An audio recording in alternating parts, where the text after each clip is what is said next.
Jawa sebenarnya memiliki ilmu spiritual sendiri. Arti kata orang Jawa sendiri adalah orang yang sudah sadar. Mengapa orang yang telah sadar ini disebut sebagai orang Jawa? Sebab memang ujung dari spiritual Jawa adalah kesadaran murni, dan ini tentang bagaimana manusia itu bisa menemukan diri sejatinya sendiri atau jati dirinya. Namun kebanyakan orang masih menganggap bahwa spiritual Jawa hanyalah sebatas supranatural atau klinik semata. Padahal spiritual Jawa tidak hanya sebatas itu, bahkan jauh lebih agung daripada sekedar bermain supranatural, sihir, ataupun klinik belaka. Ilmu tertinggi dalam spiritual Jawa adalah ilmu kasampurnan atau disebut juga sebagai ilmu sejati atau ilmu kasunyatan.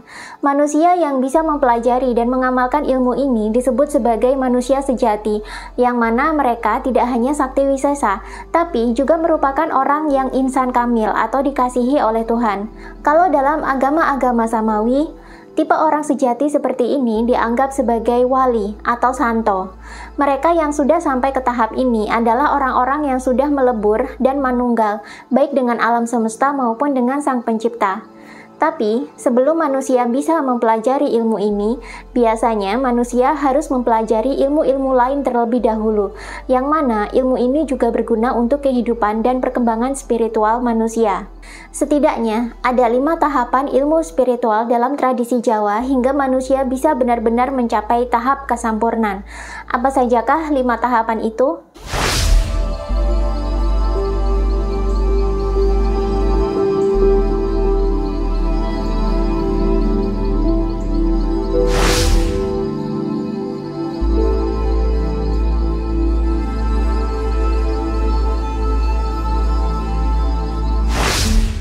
Inilah 5 tahapan ilmu yang umumnya harus dilalui oleh orang Jawa agar mereka bisa mencapai derajat kesampurnan atau kesejatian atau kesempurnaan atau mencapai level spiritual tertinggi dalam Jawa.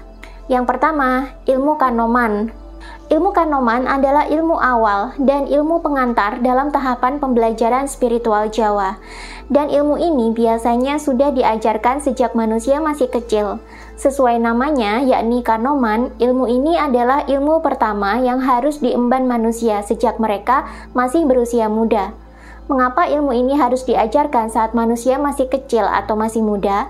Karena ilmu ini kelak akan membentuk kepribadian manusia. Manusia usia kecil atau 0-10 tahun adalah masa-masa aktif pertumbuhan. Di usia segini, manusia akan menyerap pelajaran apapun yang diberikan oleh lingkungannya. Karena itu, pembentukan karakter sangat penting ditanamkan sejak usia ini. Dalam ilmu Kanoman, manusia diberi pelajaran budi pekerti dan life skill. Di zaman dulu, anak-anak kecil biasanya berguru kepada guru-guru spiritual yang membuka padepokan. Di sana, mereka dikumpulkan dan diajarkan beragam life skill dan budi pekerti. Proses seperti ini disebut dengan nyantrik. Selama nyantrik, para murid akan diajarkan beragam life skill dari pagi hingga sore hari. Di malam hari, barulah mereka belajar budi pekerti dengan cara mendengar wejangan dan diskusi dengan guru mereka. Life skill yang diajarkan pun tidak lepas dari keterampilan sehari-hari yang bertujuan untuk menanamkan sifat kemandirian, pekerja keras, dan welas asih. Karena itu, selama nyantrik, para murid diajarkan untuk membantu guru mereka berkebun, bertani, beternak, atau membersihkan rumah atau padepokan sang guru. Ini adalah life skill umum yang perlu dimiliki manusia di zaman dulu agar bisa bertahan hidup. Di zaman dulu, metode nyantrik seperti ini bersifat gratis dan sangat digemari. Murid memang tidak ditarik biaya sepeser pun karena dulu memang kondisi perekonomian warga itu cenderung sulit akibat peradaban yang masih kuno dan juga adanya peperangan. Sebagai upahnya, para murid dituntut untuk membantu berkebun, bertani, atau beternak. Sehingga hasilnya bisa dijual oleh sang guru untuk mencukupi kebutuhan hidup dan merawat padepokan. Di zaman dulu, nyantrik juga bisa dilakukan dengan leluasa, sebab dulu belum ada program wajib sekolah seperti di zaman sekarang. Jadi, mereka bisa nyantrik sebagai pengisi waktu sehari-hari. Di zaman sekarang, metode nyantrik seperti ini tentu mustahil untuk dilakukan, karena sekarang kita sudah memiliki program wajib sekolah. Kegiatan pembelajaran life skill dan budi pekerti ini lantas terdisrupsi dan berganti dengan kursus, workshop, dan juga retreat yang jadwalnya bisa menyesuaikan waktu luang si anak. 2. Ilmu kanuragan. Di zaman dulu, ilmu kanuragan itu identik dengan ilmu pertahanan dan menyerang. Di zaman dulu, kondisi sosial itu belum seaman sekarang, sehingga manusia perlu membekali diri dengan ilmu bela diri. Ilmu kanuragan biasanya diajarkan bersamaan dengan ilmu bela diri, dan biasanya berbarengan dengan ilmu kebal, aji-ajian menyerang, dan aji-ajian menaklukkan atau melumpuhkan lawan. Memang pada umumnya, ini adalah ilmu untuk bertarung. Dulu, orang sangat menyukai ilmu ini karena dengan ilmu ini mereka bisa kebal terhadap pukulan, kebal tusukan, dan mereka juga bisa memiliki mantra atau ajian yang sifatnya itu untuk kesaktian atau kedikdayaan diri sendiri. Dengan mantra atau ajian tersebut, manusia juga jadi bisa memiliki kepercayaan diri yang lebih, sehingga bisa meningkatkan kewibawaan mereka. Ilmu ini biasanya mulai diajarkan kepada remaja, namun tak sedikit juga loh orang dewasa yang masih mempelajari dan mengamalkan ilmu ini. Namun di zaman sekarang, ilmu kanuragan ini sudah berkurang peminatnya, karena zaman sudah berubah. Ilmu kebal sudah digantikan dengan beragam teknologi dan ilmu pengetahuan yang canggih.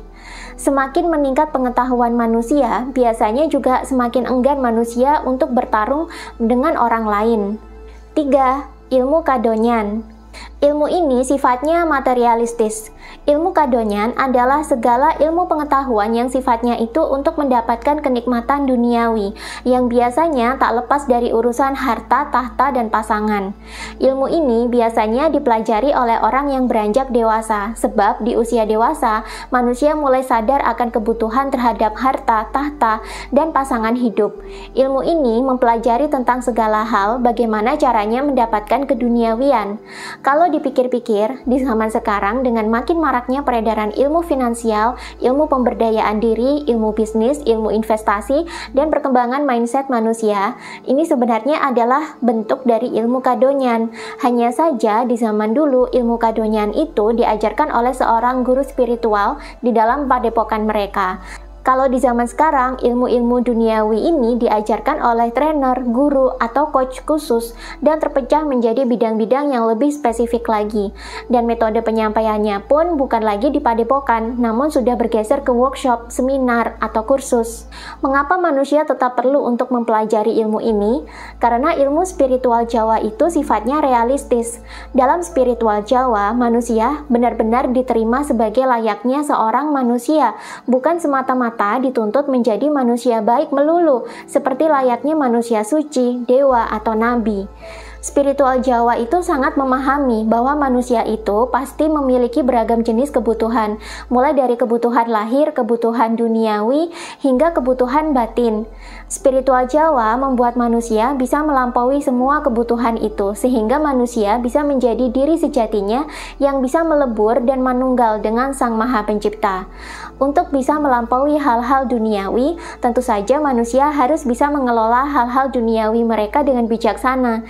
Karena itulah ilmu kadonyan tetap diajarkan. Namun bedanya di sini, manusia mendapatkan hal-hal duniawi itu tujuannya adalah sebagai bahan belajar manusia agar lebih sadar lagi, hingga akhirnya mencapai tingkat kesadaran murni.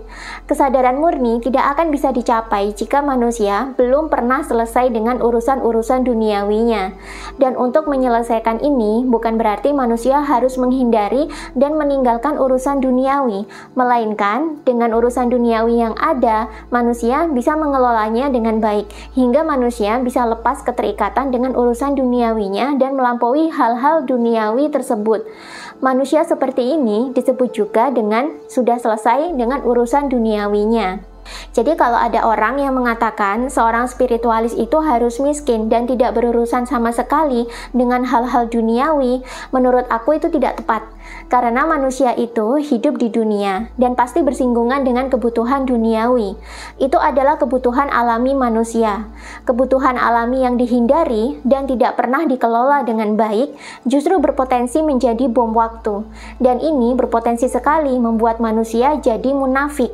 Lagi pula, bagi seorang spiritualis, semakin banyak urusan duniawi yang bisa dikelola dan dilampaui dengan baik, biasanya ia juga jadi semakin bijak, dan semakin banyak pula manusia jadi bisa mengalami keterlepasan dari kemelekatan. Semakin banyak ia mengalami keterlepasan, maka semakin mudah dirinya mengalami peleburan dan kemanunggalan. 4. Ilmu kasepuhan. Ini adalah ilmu yang biasa dipelajari oleh orang tua atau orang dewasa yang paruh baya. Ilmu ini adalah tentang kebijaksanaan. Ketika manusia sudah sampai ke tahap ini, dia biasanya sudah melalui banyak hal dalam kehidupan. Dia sudah melalui banyak asam garam kehidupan. Dan biasanya dia sudah banyak selesai dengan urusan-urusan duniawi. Kebutuhan lahirnya akan duniawi itu sudah banyak yang terpuaskan. Sekarang giliran kebutuhan batinnya yang mulai dikelola. Dari banyaknya pengalaman hidup, ilmu kasepuhan mengajarkan manusia untuk menjadi lebih bijaksana lagi dalam hidup. Karenanya, orang yang sudah tua banyak yang secara otomatis mengamalkan ilmu kasepuhan ini sesuai dengan namanya, kasepuhan yang berarti tua. Namun di zaman sekarang, ilmu kasepuhan tidak hanya bisa dipelajari dan diamalkan oleh orang tua saja. Banyak juga loh anak-anak muda yang bisa mempelajari dan mengamalkan ilmu ini. Mereka ini biasanya adalah tipe-tipe orang pilihan yang menjadi titisan dari leluhurnya yang dikatakan sudah reinkarnasi berkali-kali, dan biasanya mereka secara tidak langsung mengemban tugas untuk mengangkat kesadaran orang-orang di sekitarnya atau mempersiapkan bumi menyambut zaman baru yang lebih tercerahkan. Ciri-ciri manusia yang sudah sampai di level kasepuhan, biasanya mereka tidak terobsesi lagi dengan gemerlapnya godaan dunia. Mereka memiliki pikiran dan tindakan yang jenius namun bijaksana. Mereka taktis dalam mengatasi problem hidup. Mereka lebih tenang dan lebih kalem dalam menghadapi hidup. Mereka tidak suka membalas perbuatan buruk dengan keburukan. Alih-alih, mereka justru berpikir bagaimana merubah keburukan menjadi kebaikan atau setidaknya mencegah keburukan itu meluas. Mereka juga sangat memahami bagaimana hukum alam itu bekerja. Mereka tidak lagi suka bertarung atau menantang orang lain.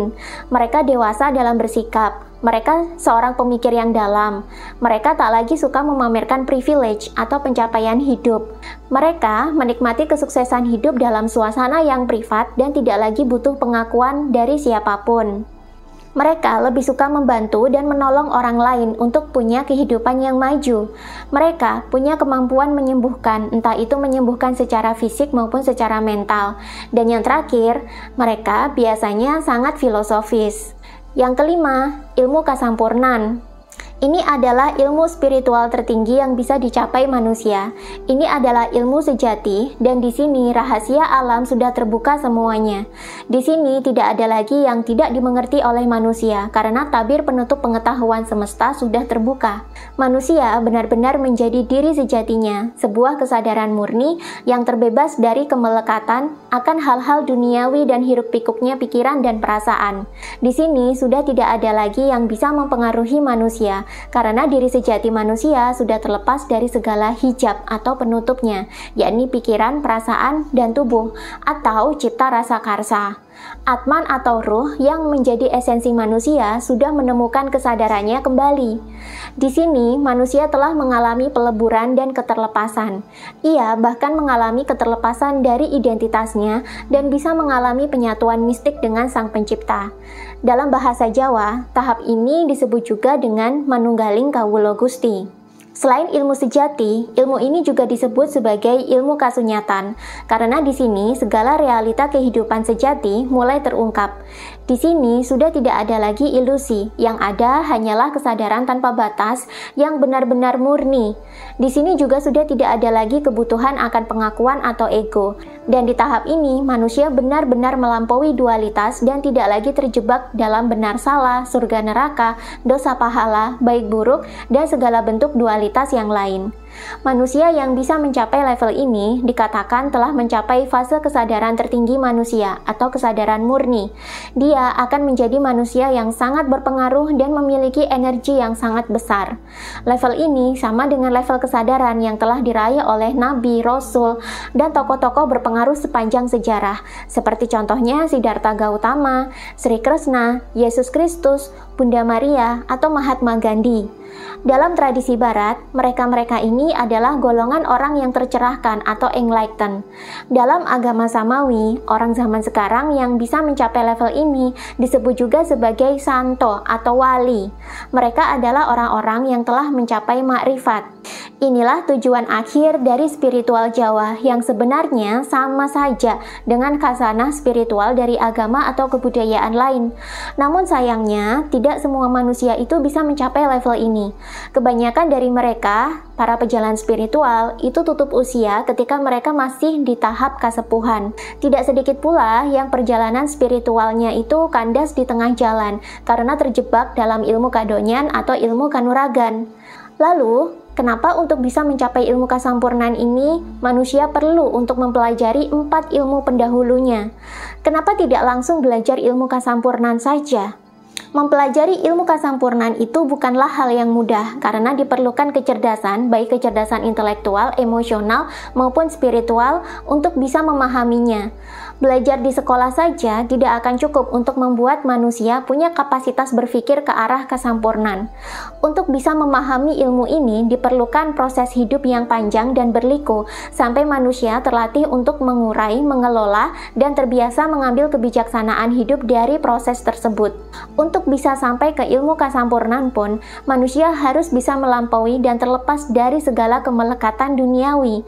Karena tanpa keterlepasan, melampaui dualitas dan kesuksesan dalam mengelola ego akan sulit bagi otak manusia untuk memahami hal-hal yang sifatnya transendental dan filosofis. Jikapun dipaksa untuk mempelajari ilmu kasampurnaan langsung, biasanya akan rawan terjadi mispersepsi, miskomunikasi, kesalahpahaman, bahkan tersesat ke ilmu-ilmu magis atau perkara lain yang tidak relevan. Di sini, kesadaran manusia bukannya malah meningkat, justru malah menurun karena egonya itu makin bertambah besar. Itulah kenapa ilmu kasampurnaan kerap diajarkan secara sembunyi-sembunyi dan rahasia. Dan biasanya, seorang guru tidak akan berani mengajarkan jika bukan kepada murid yang telah siap secara lahir dan batin. Dan untuk mempelajari 5 ilmu ini tidak harus saklek wajib nyantrik di padepokan seperti dulu, karena sekarang zaman sudah berkembang. Setiap orang tentu memiliki kesibukan sekolah dan kesibukan bekerja masing-masing. Metode penyampaian ilmu juga harus berubah atau berkembang. Karenanya sekarang banyak penyampaian ilmu yang juga bertransformasi sambil memanfaatkan teknologi yang ada. Di sini diperlukan kebijaksanaan dari seorang murid dalam memilih guru. Jangan sampai terjebak ke dalam spiritual scam atau predator berkedok guru spiritual. Lalu bagaimana kriteria seorang guru yang layak untuk jadi tempat kita berguru? Apa yang membedakan mereka dengan spiritual scam atau predator berkedok guru? Jika kalian memiliki pertanyaan yang serupa, kalian bisa komen di bawah. Jika banyak yang tertarik akan pembahasan ini, nanti akan aku buatkan video khusus yang membahas terkait guru dan spiritual scam.